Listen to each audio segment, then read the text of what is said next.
Buenas tardes. El día de hoy, en el momento de la verdad, vamos a hablar sobre el siglo XX. Se preguntarán, ¿qué sucede en esta época en España que la vuelve tan relevante? Probablemente marca un antes y un después. Bueno, si quieren aprender la verdad, acompáñenos y escúchenos.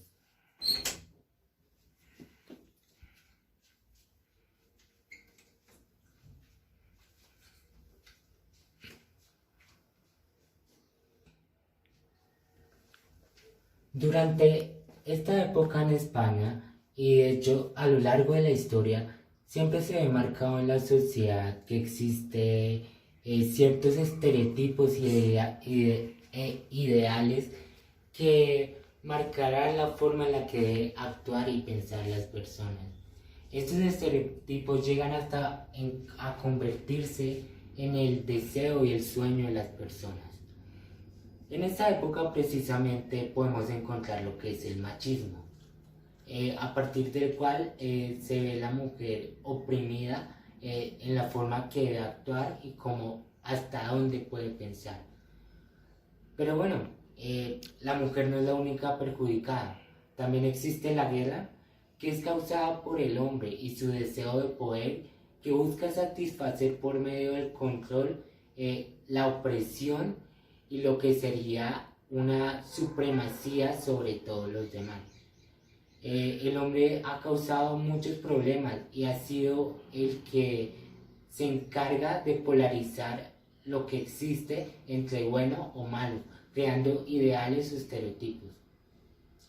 Pero lo único bueno es que, como siempre en cada buena historia, existe un rebelde que quiere liberarse de esa opresión y expresarse de una forma libre y muy renovadora para la sociedad. Así que si quieren saber más, acompáñenos.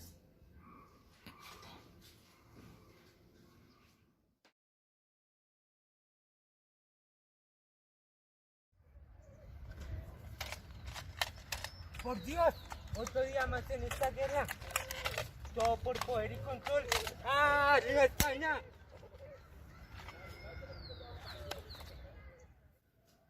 La guerra. ¿Será que en la guerra puede haber empate? Probablemente no. A lo largo de la historia, en todas las guerras que se han presentado, siempre hay un ganador y un perdedor. Lo peor de la guerra es el gran saldo de víctimas y todo el daño colateral que produce. Podemos ver que en el siglo XX se dan los mayores conflictos de toda la historia. Y en este punto, esta sección va a ser referencia a exactamente la Guerra Civil Española, en la cual murieron aproximadamente 500.000 personas y 200.000 fueron víctimas de asesinatos planeados y turbas o tortura, además de muchas otras brutalidades. Se dice que es uno de los conflictos más sangrientos después de la Primera Guerra Mundial. La Guerra Civil Española tiene un inicio en 1936, con un intento de golpe de Estado del general Franco. Y a partir de este, solo hasta 1939, cuando se declara una victoria por parte del general Franco, se termina esta guerra civil. Lastimosamente, esta victoria desemboca en una dictadura que durará por varios años.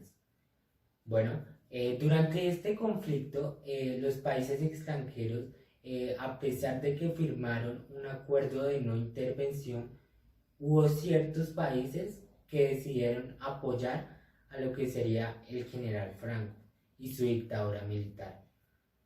Es decir, algunos de los países serían la Alemania nazi y la Italia fascista, que apoyarían esa dictadura militar nacionalista y fascista en su proceso de destruir la República Democrática. Lastimosamente, la República Democrática solo contaba con un pequeño apoyo de lo que sería la URSS. Bueno, A partir de esta intervención de los países, esta guerra se vuelve un laboratorio de armas, lo que hace una permanencia y constancia de la violencia durante esta época, durante estos 3 años de terror. Y los republicanos fueron las mayores víctimas de este conflicto. Si no murieron durante la guerra, seguramente fueron exiliados y terminaron en Francia, posteriormente llegando a campos de concentración. Bueno, al parecer, la guerra nunca deja nada bueno.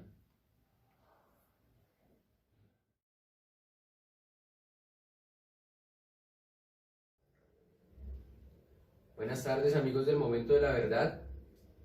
El día de hoy estamos aquí para hablar de un movimiento artístico muy representativo y en lo personal de mi gusto, es el teatro. Para el día de hoy tenemos un invitado acá muy especial, que es el señor Santiago Espinosa. Hola, ¿Cómo mucho estás, gusto. Santiago? Bien, gracias por preguntar. Agradecido de venir aquí. Bueno, bienvenido, Santiago. Entonces, vamos a tratar temas del teatro. Y para entrar en materia de una vez, Santiago, ilústranos, ¿qué es el teatro? Bueno, el teatro pues es una manifestación trascendental a lo largo de la historia. La podemos ver en diferentes civilizaciones. Por ejemplo, podemos poner su principio en la antigua Grecia, donde usaban el teatro como un tipo de rito hacia Dioniso, un dios de su cultura, y al cual lo alababan por medio de interpretaciones, representaciones que se llevan a cabo en el teatro. También podemos ver en Japón que una civilización donde se vio marcado el teatro, por ejemplo, había dos tipos, el no y el kabuki. Uno por su parte sería el no, que es más dirigido hacia una élite, la cual es una mezcla entre vestuarios muy llamativos que tienen cierta interacción con la psicología del color y podemos hablar también del kabuki, en el cual es un poco más popular para las personas de Japón. Pero en general podemos decir que el teatro llega a ser una representación de la vida humana, y ya sea dependiendo del autor se pueden abordar temas como la tragedia, la comedia y diferentes estilos. Puede ser que el autor busque una crítica o simplemente busque entretener a lo que es la burguesía. Ok, muy interesante. De lo que decías, es impresionante cómo un autor llega a escribir sobre la vida, las cosas que le suceden a cualquier ser humano. Pero, ¿cómo es factible llevar a un escenario lo que escribe cualquier actor, cualquier escritor, qué pena? Listo, cualquier escritor sabe y conoce mucho sobre la creación de un guión, en el cual tienen que llevar a cabo una descripción detallada de cada movimiento, cada acción, de la escenografía. El autor se pone en el papel de imaginarse cada escena y cómo sería incluso la interacción entre lo que son los personajes. Llega a haber un lenguaje verbal y no verbal. Y a la hora de la puesta en escena, los actores tienen que conocer las acotaciones del autor y será muy fácil llevar a cabo una representación muy válida y parecida a lo que es la vida humana. Ok. Bueno, Santiago, ¿y qué nos puedes decir del teatro del siglo XX? Bueno, esta es una época interesante, ya que en el siglo XX a inicios, pues se veía muy marcado como una tradición de escribir para la burguesía y solo temas que fueran de su agrado. Pero varios autores ya estaban cansados de ver la situación trágica que se presentaba en España. Y a pesar de que podían ser censurados en cierto punto al no poder expresar temas críticos sobre la sociedad y sobre la burguesía. Pues seguramente muchos autores se vieron muy oprimidos por lo que sería la burguesía y la sociedad. Sin embargo, es muy interesante cómo ciertos autores llegaron a sobresalir y crear obras tan reales y críticas sobre la sociedad, llegando a usar estereotipos y diferentes tipos de problemas que se presentaban en una sociedad española de estos inicios del siglo XX.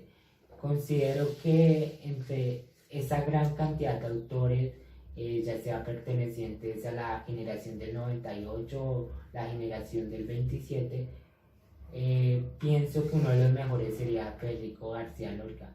Lo admiro mucho y es un gran escritor a la hora de llevar en un guión una obra tan real y significativa.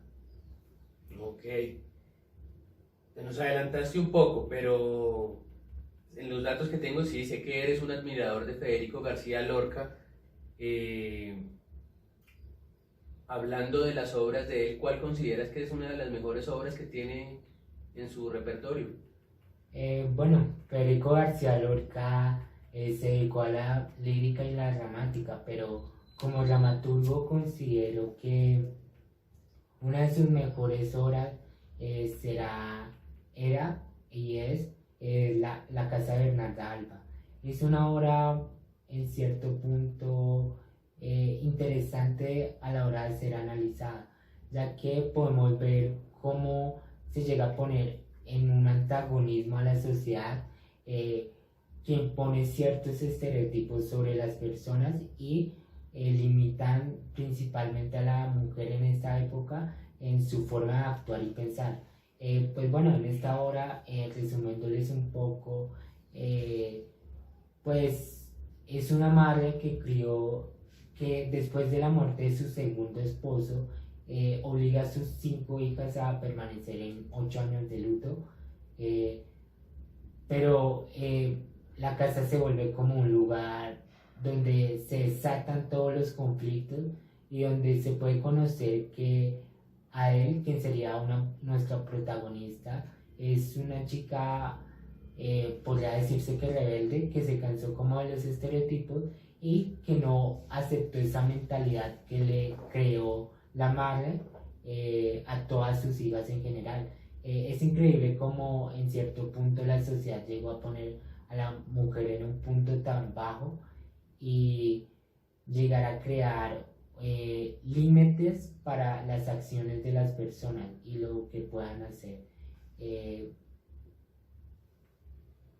Y además de eso me gustaría hablar sobre que el final es una muy buena muestra de cómo hasta la muerte se vuelve insignificante en una sociedad como lo es la sociedad de esta época.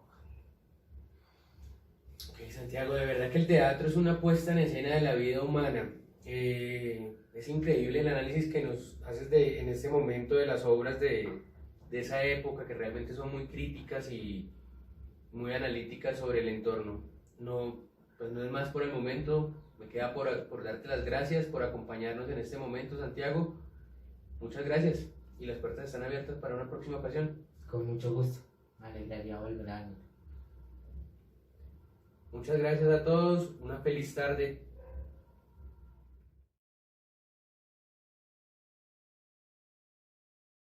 La poesía. Hoy vamos a hablar de la poesía. Esta es una manifestación que mezcla lo romántico y melancólico a la vez, y la podemos ver a lo largo de la historia, con diferentes cambios, diferentes influencias. Pero principalmente a inicios del siglo XX podemos ver un gran cambio en lo que es la poesía, principalmente con la generación del 27. En una primera etapa, la generación del 27 quiere rendir tributo a Luis de Góngora, un poeta, y a partir de este se crea este grupo llamado Generación del 27, el cual va a generar un cambio en lo que es la poesía. Pero bueno, en esta primera etapa se ve clara una mezcla de influencias entre lo que serían los clásicos como Góngora, la poesía de Becker, los romanceros españoles y todos estos tipos de poesías que se dan en España en unos años anteriores. En una segunda etapa es donde surge el cambio. La poesía se humaniza y se vuelve un poco más social. Comienza a abordar temas de la sociedad, de los humanos, de las personas y comienza a dejar atrás lo que sería esa poesía idealista con sobreexceso de romanticismo.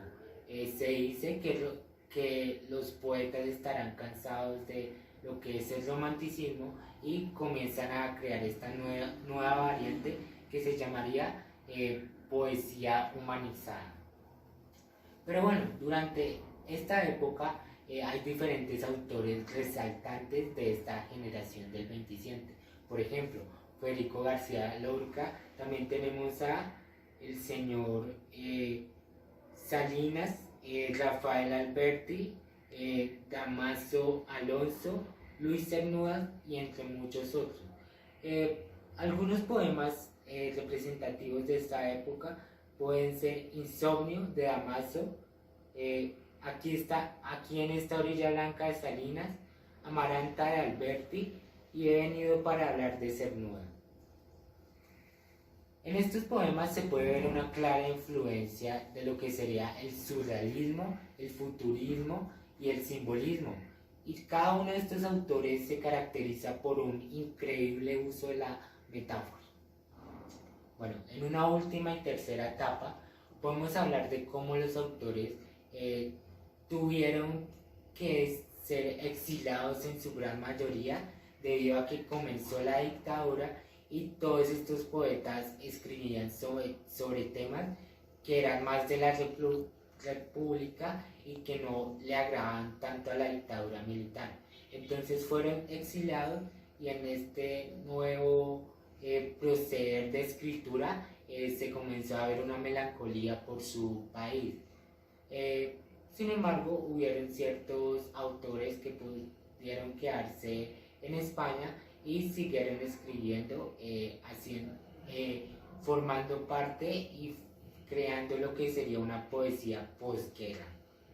Bueno, la poesía abarca muchos temas y ha sufrido varios cambios, pero durante este siglo se ve cómo pasa de algo tan idealista a algo tan realista y humanizado. Es hermoso como la poesía llega a abarcar temas tan diversos.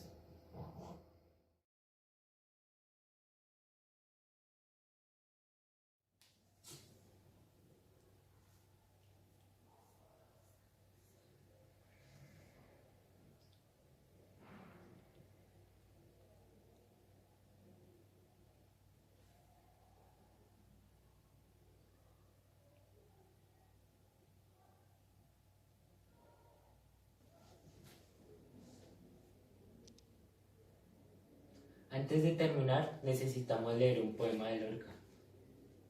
El poema para esta sección se denomina Alma ausente. No te conoce el toro ni la higuera, ni caballos ni hormigas de tu casa. No te conoce el niño ni la tarde, porque te has muerto para siempre.